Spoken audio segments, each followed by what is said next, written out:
Qu'est-ce qu'un token? Les jetons cryptographiques, aussi appelés tokens, sont un type de crypto-monnaie à part. Ils représentent un actif dont on fait une utilisation spécifique. Ces actifs numériques sont émis et échangeables sur une blockchain, généralement générée grâce au smart contract.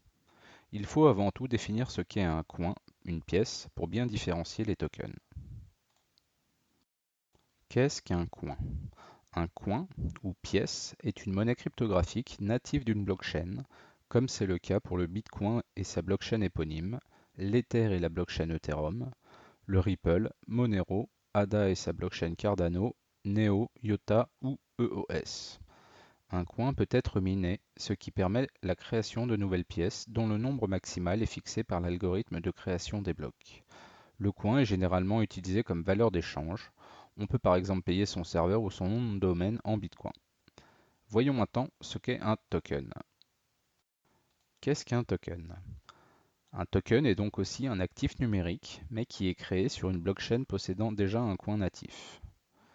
Il existe des tokens relativement connus tels que le Tether, UOB, Chainlink, Paxos, USDC, BAT et bien d'autres. On associe parfois des coins avec le terme token. J'ai donc gardé l'illustration de l'Ether pour présenter les différents types de tokens sur les slides suivantes. Le token ne peut pas être miné. La création de tokens ne dépend donc pas d'un algorithme et la masse totale peut être infinie, ce qui pose problème au niveau de la potentielle inflation. Le token peut malgré tout être échangé sur les places d'échange. Il existe plusieurs types de tokens que nous allons voir maintenant. Tout d'abord, parlons des tokens fongibles. Dans l'écosystème des tokens, les tokens fongibles sont identiques. Un Tether est égal à un Tether. Chaque token est donc interchangeable. Si vous vendez un Tether et que vous rachetez un Tether, cela revient au même. Les tokens fongibles sont divisibles. Vous pouvez acheter 0,01 Tether ou même moins. Le standard sur la blockchain Ethereum pour créer des tokens fongibles est la norme ERC20. Passons maintenant aux tokens non fongibles. Un token non fongible est aussi un token, mais dont les propriétés sont différentes de la catégorie précédente. Un token non fongible est unique, il n'en existe qu'un seul exemplaire.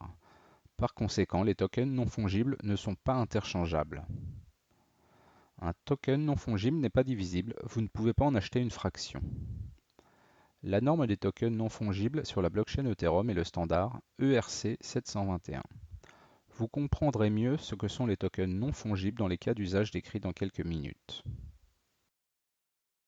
Quel cas d'usage pour les tokens fongibles? L'utilisation des tokens fongibles se rapproche grandement de l'utilisation des coins, mais pas seulement. Vous pouvez les échanger contre des monnaies classiques ou contre d'autres coins.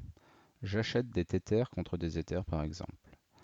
Vous pouvez acheter des tokens qui représentent des parts d'une société, souvent des startups, qui effectuent leur levée de fonds grâce au token. Le token peut être utilisé comme un droit de vote. Vous achetez un token pour avoir un droit de regard et de vote dans les processus de décision d'une organisation. Le token peut également servir comme moyen de traçage dans une chaîne de production. Une entreprise produisant des montres peut par exemple émettre des tokens pour certifier l'origine du produit. Enfin, les tokens fongibles sont très souvent utilisés pour les levées de fonds, dont il existe une grande variété.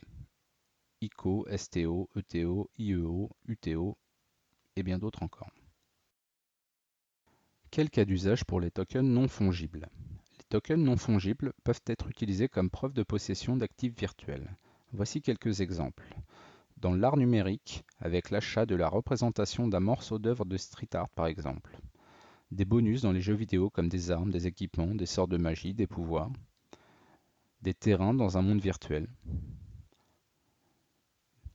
Des jeux à collectionner comme les CryptoKitties. Un moyen de traçage dans une chaîne de production également. Une gestion de billetterie dans l'événementiel. Mais il existe aussi beaucoup d'autres utilisations qui restent encore à découvrir. Si cette vidéo vous a plu et que vous souhaitez en savoir encore plus sur l'univers des blockchains et la programmation, jetez un œil à ma formation dont le lien est dans la description.